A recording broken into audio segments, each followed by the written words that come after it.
Papo Antagonista, com Cláudio Dantas. Reportagens exclusivas, bastidores do poder e análise com quem faz notícia. Muito boa noite, senador Marcos Rogério. Bem-vindo ao Papo Antagonista. Muito obrigado pela presença. Muito boa noite a você, Cláudio, boa noite a todos os internautas, aqueles que nos acompanham. Um prazer muito grande participar com você. Maravilha. Me acompanha no estúdio aqui o Wilson Lima, nosso repórter de política, que está fazendo aí todos os bastidores da CPI. O senador deu uma risadinha, eu acho que ele se surpreendeu. Fica tranquilo, senador, aqui a gente vai... É fair play.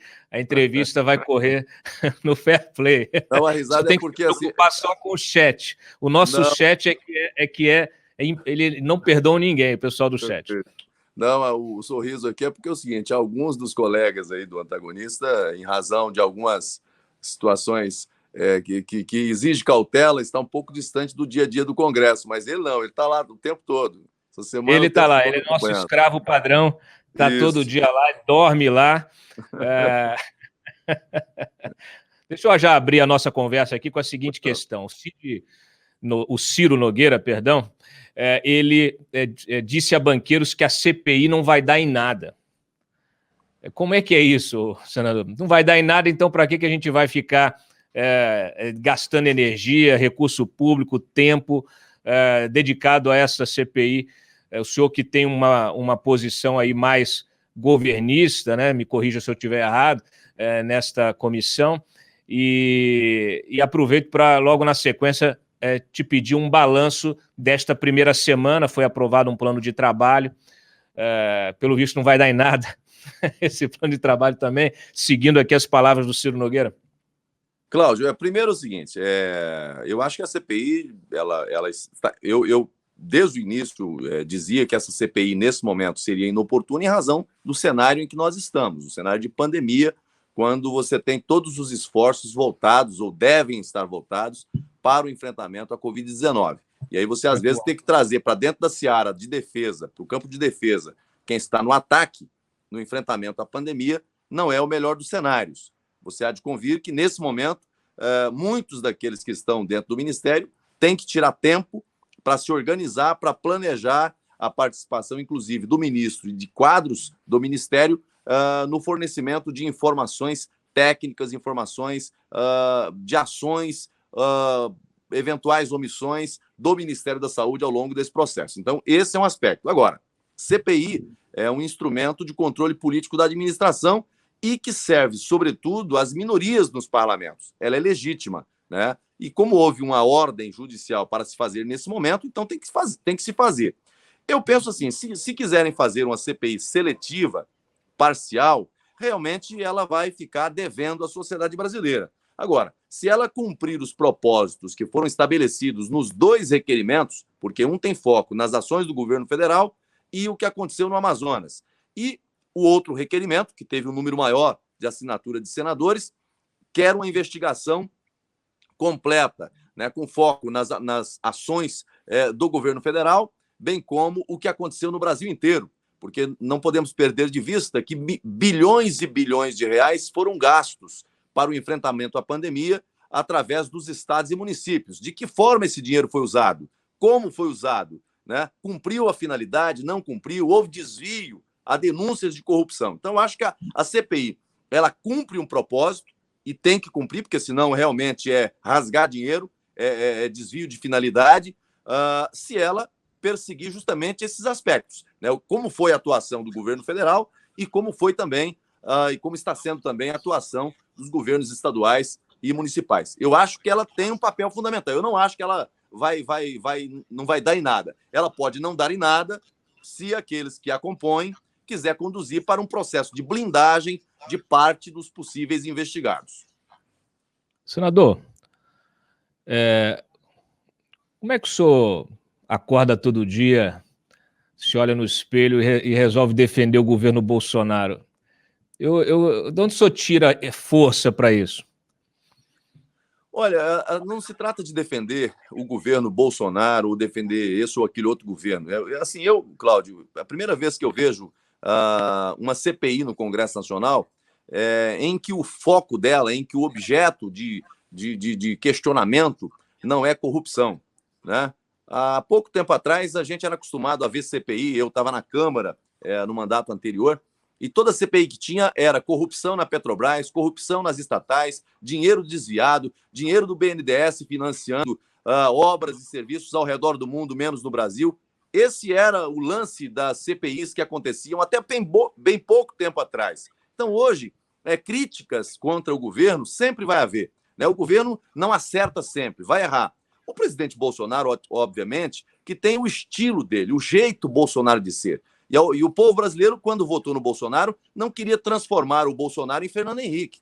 Com todo respeito, Bolsonaro é o Bolsonaro e vai continuar sendo o Bolsonaro. Eu olho, na verdade, para as ações do governo, né? O que o governo está fazendo? Né? Como que o governo agiu desde o começo? Né? No caso do Ministério da Saúde, desde quando o ministro Mandetta era ministro da Saúde, como que o Ministério da Saúde vem agindo no sentido de dar suporte aos estados e municípios? Qual era a estrutura que nós tínhamos lá no começo, quando esse problema abateu, não só no Brasil, mas no mundo inteiro, e qual é a estrutura que nós temos hoje? Então, assim, não se trata de fazer uma defesa personalíssima do presidente Bolsonaro, mas, nesse momento, eu penso que a defesa é daquilo que o governo vem fazendo, né? E se tem erros, obviamente que temos que apontá-los, condená-los e corrigi-los. Mas não acho que é o momento para poder atirar contra o governo, como se o governo federal, como se o presidente Bolsonaro fosse o grande responsável por todos os problemas da pandemia no Brasil. Eu acho que isso é negar a realidade da administração brasileira, que é descentralizada. Você tem a função do governo federal, mas não pode se desconsiderar que, no enfrentamento à pandemia, a missão de execução mais direta ficou com os estados e municípios. Bom, a conversa é interminável, a gente tem pouco tempo. Ô Freitas, coloca no ar só esse videozinho de hoje do Bolsonaro chegando na Bolsa de Valores, que eu queria um comentário do senador, por favor. Chegou a ser arremessado em direção à comitiva quando ela entrava no prédio, mas não atingiu ninguém. Bom, houve uma queda de braço nos últimos dias entre legislativo e governo. Eu não sei se o apoio ao Bolsonaro continua 100%, hein, senador? Você não tem medo de ser ovacionado aí em Rondônia, não? Eu me lembro muito bem de uma cena covarde contra Mário Covas. Não sei se você se lembra desse episódio, né, com ovos também.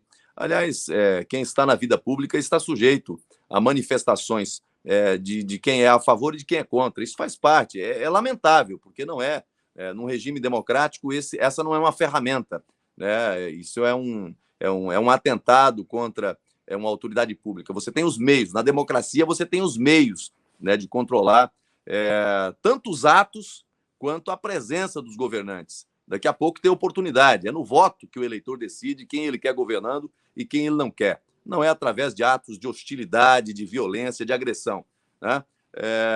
Enfim, ele não está sendo atacado por atos de corrupção, por desvios bilionários nas estatais brasileiras e outras coisas mais. Repito, não acho que seja um governo perfeito, né? Onde o ser humano está presente, você tem a possibilidade de erros, né? Mas é alguém que está tentando tocar o Brasil num momento desafiador. Desafiador para todos, porque aqueles que se dizem, né, donos da verdade, conhecedores, né, da ciência para resolver o problema da pandemia, têm no seu estado, por exemplo, o maior número de mortos. É realmente o estado com a maior população brasileira, mas se você for pegar proporcionalmente, é o estado com o maior número de mortos também. Então, não dá para querer colocar numa pessoa, personalizar o cerne do problema. Esse problema é um problema que atinge toda a administração pública, né? Do governo federal aos governos estaduais e municipais. Tá certo. O Wilson, pergunta aí. Senador, boa noite. Boa noite, Wilson. Mais uma vez, prazer falar com o senhor. Nesse início de CPI, o governo tem se notabilizado por um monte de barbeiragens, né? Inclusive, nós já mostramos aqui algumas delas, né? Você teve requerimentos que foram elaborados no Palácio do Planalto. Hoje, inclusive, nós viemos com uma informação que 8 requerimentos tinham exatamente o mesmo texto, né? Que foram encaminhados ali pelos senadores Ciro Nogueira e pelo senador Jorginho Melo.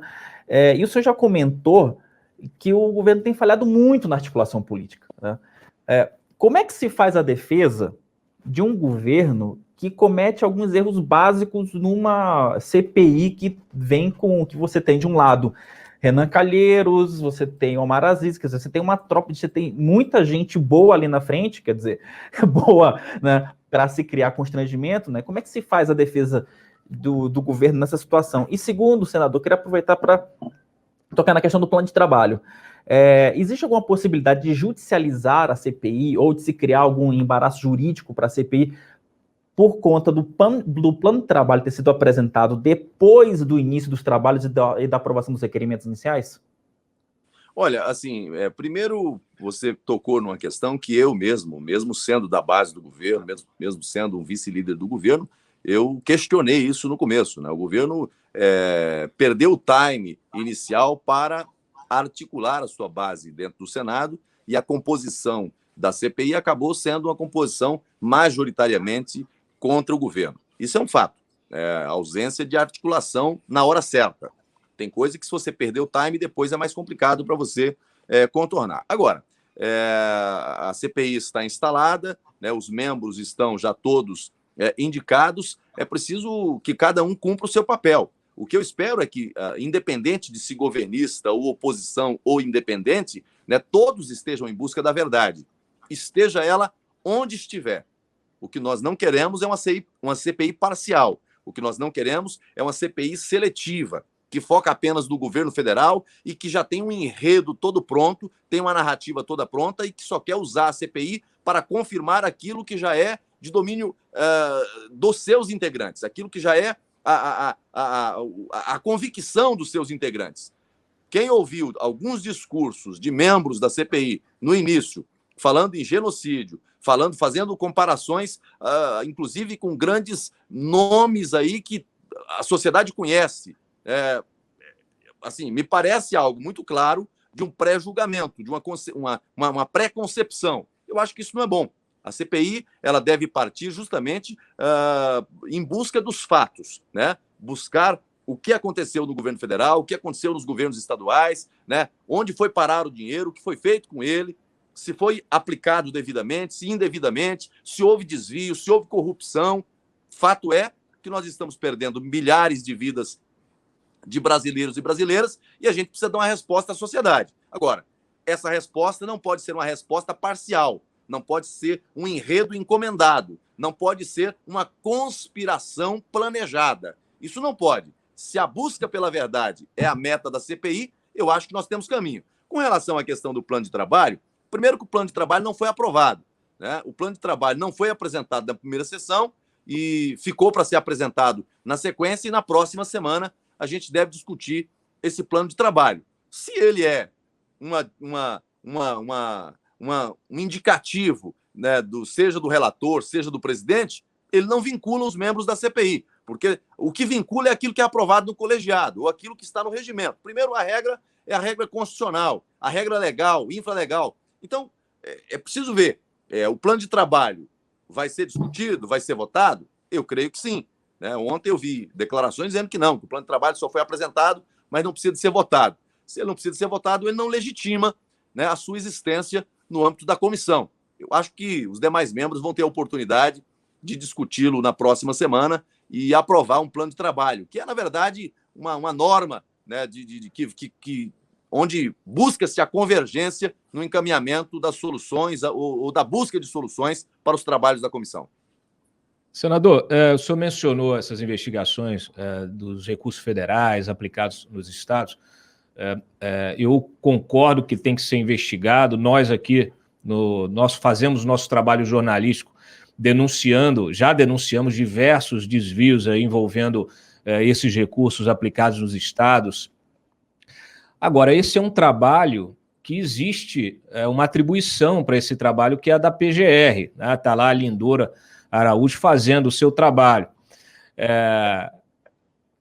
Eu estou entendendo que a CPI, ao querer fazer esse trabalho também, ela está admitindo, especialmente os senadores governistas, ao quererem usar a CPI para investigar os governadores, esses desvios nos estados, ela está dizendo implicitamente que a PGR não está cumprindo com a sua função institucional, não é?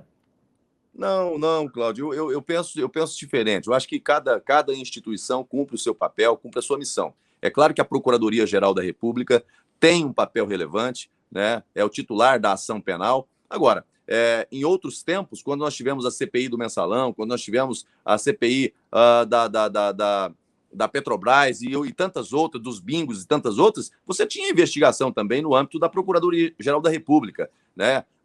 O trabalho do parlamento, né? A função de controle do parlamento não é vinculada à função do Ministério Público. Cada um cumpre o seu papel. Então, eu acho que a CPI ela tem instrumentos próprios para buscar essas informações. Já começou fazendo isso, porque nós aprovamos ontem requerimentos, tanto da oposição quanto dos aliados do governo, que vão permitir à comissão buscar todas essas informações, seja junto à Anvisa, junto ao Ministério da Saúde, junto aos governos estaduais, dos 27 estados, das capitais brasileiras, de outros municípios, enfim. A partir dessas informações é que você vai poder fazer um filtro melhor, né, para avançar com a investigação. Sem contar aquelas informações que nós já temos e que foi objeto, inclusive, do segundo requerimento da CPI, que são os recortes fáticos, né, o fato determinado, onde há suspeita de desvio desses recursos, né, seja desvio de finalidade ou mesmo denúncias até de corrupção com dinheiro que seria para o combate à Covid-19. Não há o risco de perder o foco, justamente, você está falando de trazer documentos de investigações de praticamente todas as unidades da federação, não só estados, também municípios. Nós noticiamos ainda há pouco que já pediram compartilhamento da investigação da Prefeitura de Recife, até o Wilson publicou ainda há pouco essa reportagem, foi o Wilson, foi o Breno, e isso vai se espalhar, porque, obviamente, você tem investigações de bilhões de reais em todos em centenas de municípios. Esse dinheiro foi para muito lugar. Não há o risco de se perder esse foco? Não, Cláudio, eu não acredito nessa hipótese. E se você fizer uma investigação focada apenas no governo federal, daqui a pouco você vai estar querendo saber, colocar como cerne do debate na CPI o uso adequado ou inadequado, devido ou indevido da cloroquina. É esse o objeto da CPI? Porque se for, nós vamos ter que investigar também o uso da azitromicina, da ivermectina, né, de corticoide e outros mais. Então, se você foca apenas num elo, né, do governo, ou seja, apenas do governo federal, é uma investigação manca. Porque você tem a ação que começa no governo federal, mas ela tem um caminho que vai chegar lá no município. Ninguém mora na União, ninguém mora no governo federal, ninguém se beneficia diretamente do governo federal. O governo federal é o formulador da política pública, é o que financia a política pública, mas quem executa essa política pública do ponto de vista da sua finalidade é lá o Estado e o município. Então, se você faz investigação focada apenas no governo federal, você vai ficar no campo do debate das ideias, no campo mais da briga política. Eu acho que não é o caminho. Claro, vai ter que investigar aqui? Vai, mas não pode deixar de considerar. Quanto à questão de você alargar demais a investigação, eu não vejo dessa forma, porque não vai se investigar aqui os mais de 5 mil municípios brasileiros e não vai se investigar os 27 estados da federação. A partir das informações que você tem, você faz um recorte daqueles casos que justifica você aprofundar a investigação. Primeiro você tem a informação e depois você vai selecionando, né? Veja você que quando nós começamos, a Lava Jato, quando começou, ela começou com uma situação específica e foi ganhando corpo, e foi ganhando dimensão. Olha quantas pessoas presas, olha quantos milhões e bilhões de reais devolvidos aos cofres públicos a partir dessa investigação. Mas teve um começo. Então, ressalvados aqui os equívocos que foram cometidos e que é de conhecimento de todos hoje, mas foi determinante, foi importante. E hoje a gente que se associa para poder crucificar a Lava Jato como se ela tivesse sido uma inimiga do Brasil. Inimigo do Brasil são aqueles que praticaram crimes, que dilapidaram o poder público, que roubaram o país. Eu não concordo com aquilo que está fora da Constituição e do escopo legal. Eu condeno isso. Mas querer transformar a Lava Jato, e eu já vi isso na CPI, por alguém que está defendendo hoje, né, a CPI como instrumento de persecução inquisitorial do governo, malhando a Lava Jato com coisa que tivesse mais moral do que a Lava Jato, com todo respeito. Eu posso até condenar uma prática ou outra desse ou daquele integrante do Ministério Público, mas daí a querer empichar a Lava Jato, que foi um símbolo de combate à corrupção no Brasil, e colocar agora como paladinos da moralidade, com todo respeito, carece do mínimo de condições para fazer tal afirmação. Então eu concordo com você que não dá para alargar demais, mas é você, nesse momento, fazer a coleta desses dados, filtrar e depois focar onde deve focar a investigação. Tá certo. Eu já vou passar a palavra para o Wilson, está agoniado aqui do meu lado, mas olha só, o senhor falou da Lava Jato, por isso que eu lhe perguntei, fiz aquela pergunta inicial em relação à dificuldade de apoiar o governo Bolsonaro, porque o Bolsonaro, ele tem ajudado, desde que assumiu a presidência da República, tem ajudado a acabar com todos os avanços que a Lava Jato proporcionou no combate à corrupção. Eu aproveito para lhe perguntar o seguinte, já que vai investigar os estados e municípios, a CPI vai investigar, por exemplo, vai trazer a investigação que pegou o Chico Rodrigues, seu colega de partido, senador de Roraima, com dinheiro na cueca, que também apura desvio de recursos da saúde? Olha, Cláudio, eu não tenho aqui procuração para defender e nem para acusar o senador Chico Rodrigues. É uma situação que está no Supremo Tribunal Federal e cabe à Polícia Federal e ao Ministério Público fazer essas acusações. Elas estão caminhando no âmbito do Supremo Tribunal Federal. Agora, caso haja contra esse ou qualquer outro senador denúncias que pesem contra si em razão de desvios de recursos oriundos da questão do combate à Covid, eu não tenho nenhuma dúvida de que todos aqueles que são acusados devem responder por seus atos. Eu não conheço o processo, não faço essa afirmação. Ele já apresentou suas alegações para os senadores em relação a isso, sustentando da sua inocência. Agora, caso seja questionado, né, seja no âmbito da Polícia Federal, do Ministério Público ou da CPI, tenho certeza que ele enfrentará, obviamente, dentro do chamado devido processo legal. Não há que se furtar a isso. Nem ele e nenhum outro parlamentar, seja no caso do Senado ou Câmara, quem é acusado tem que responder pelas acusações que sofre. Tá bom. Wilson. Senador, eu queria fazer, na verdade, duas perguntas muito simples. Semana que vem vamos ter os depoimentos do Pazuello, do Tachi, do Mandetta. Eu queria explorar dois polos. Primeiro, você já separou as perguntas para o Pazuello, já separou as perguntas para o Mandetta, e o que o senhor deve perguntar para ambos? Para o Mandetta, primeiramente, e para o Pazuello na quarta-feira, perdão. Não, veja, Wilson, eu não separei as perguntas ainda não, e na verdade as farei naturalmente com toda a honestidade que sempre me norteou nesses debates. Eu acho que todos os depoentes devem responder os questionamentos dentro dos limites da sua atuação, considerando a circunstância da sua atuação naquele momento, porque senão daqui a pouco você vai ter ali depoimentos depoimentos com questionamentos sobre o que acha o depoente. Eu acho que a CPI tem que ter muito cuidado, porque nós não queremos o palpite de ninguém. O que acha o fulano, o que acha o ciclano.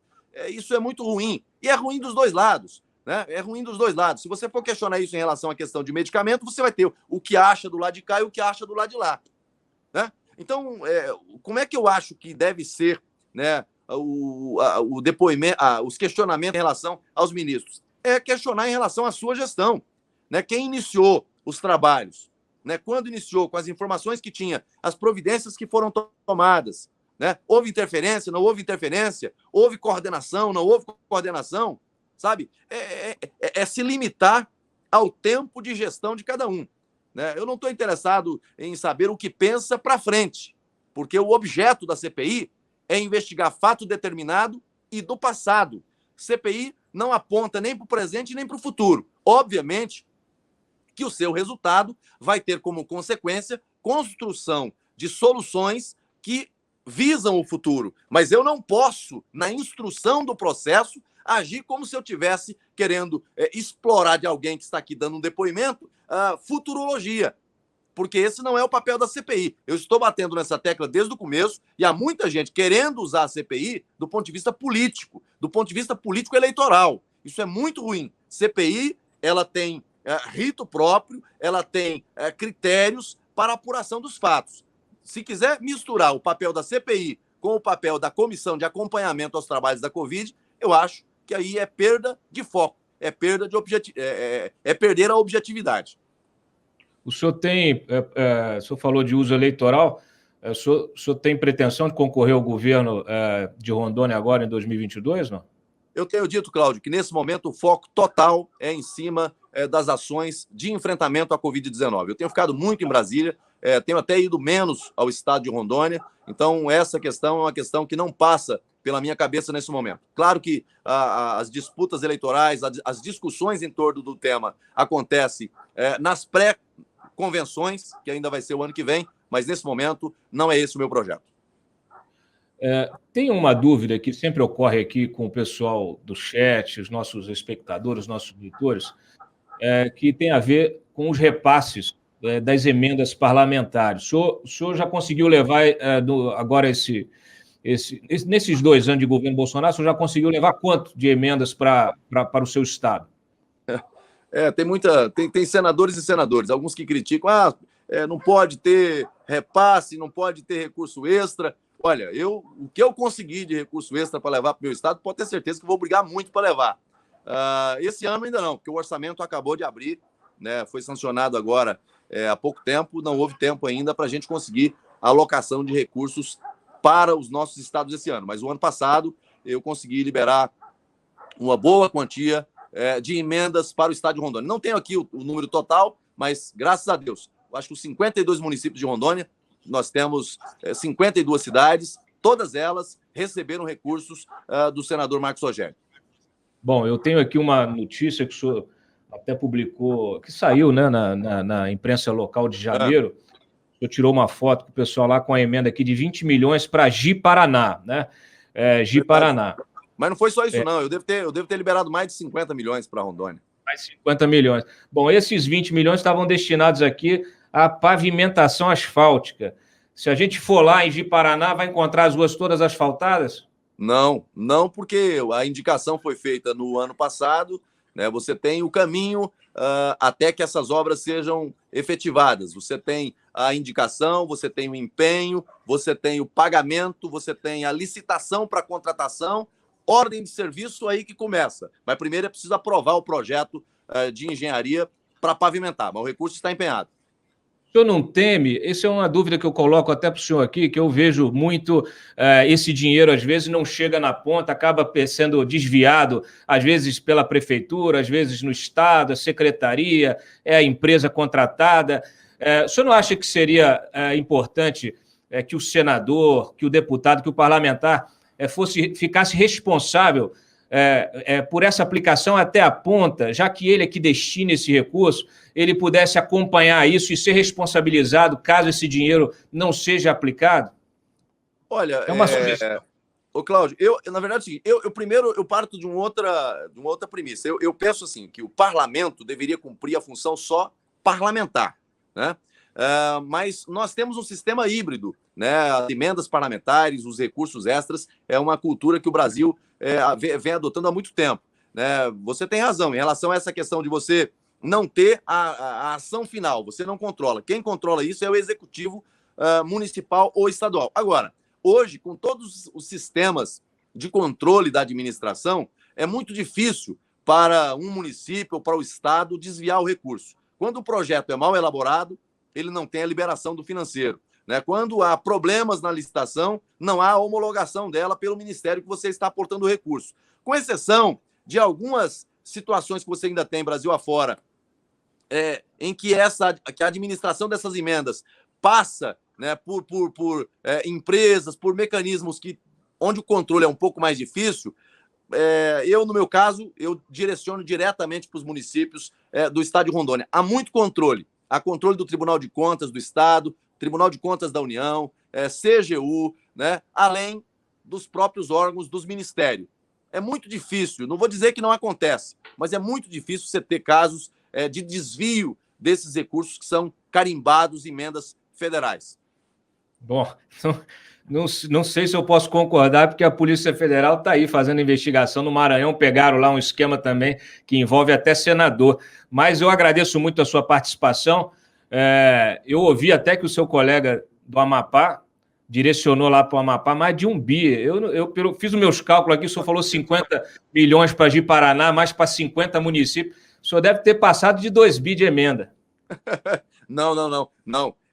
O valor total para os municípios de Rondônia, não para Ji-Paraná, foi 20 no final do ano, mas é considerando todos os municípios. Mas eu duvido muito que um senador tenha conseguido levar de emendas, né, extras, essa cifra toda. Talvez isso tenha computado aí o recurso da Covid, porque se for computar o recurso que o governo federal colocou para a Covid-19, para os estados, né, o volume vai ser bastante grande. Mas de emendas, eu não acredito. Há muito controle por parte da equipe econômica para alguém liberar um volume desse tamanho. Mas, Cláudio, queria agradecer muito você, o espaço de poder fazer esse bate-papo aqui, desejar que a gente tenha aí um período de muito equilíbrio, de muita sensatez, né? Eu não sou... Quem me vê, às vezes, atuando na CPI, pensa que eu sou contra a CPI.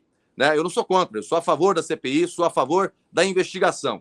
Eu sou contra a seletividade. Eu sou contra mirar numa pessoa, personalizar a investigação da CPI. Se queremos uma CPI abrangente, séria, responsável, que aponte realmente para quem errou e quem acertou, quem cometeu crime e quem não cometeu, vai ter 100% meu apoio. Eu sou absolutamente contra uma gestão fraudulenta à população. E quando é fraudulenta, não é só aquele que desvia o dinheiro público, rouba o dinheiro público. É aquele que deixa de cumprir a sua função pública também. Então, nesse aspecto, será a minha atuação. Muito obrigado pela sua participação aqui no Papo Antagonista. O programa permanece aberto para futuras colaborações. Boa sorte lá na CPI, uma boa noite, um bom fim de semana. Boa noite, Cláudio, a você, Wilson, toda a equipe aí. Um abraço. Abraço.